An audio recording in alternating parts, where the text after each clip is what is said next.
ஒரு 9:45க்கு நான் இங்கேருந்து கிளம்பி வெளியில் போகிறேன்.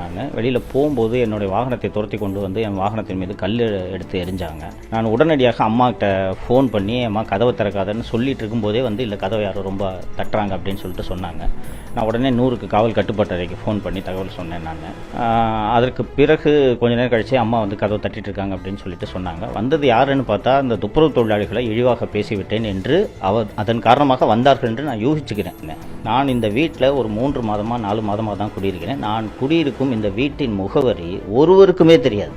இது இன்னும் நீங்கள் வரும்போதே பார்த்துருப்பீங்க, ஒரு சந்தில் இருக்குது இந்த வீடு இருப்பது ஒருவருக்குமே தெரியாது.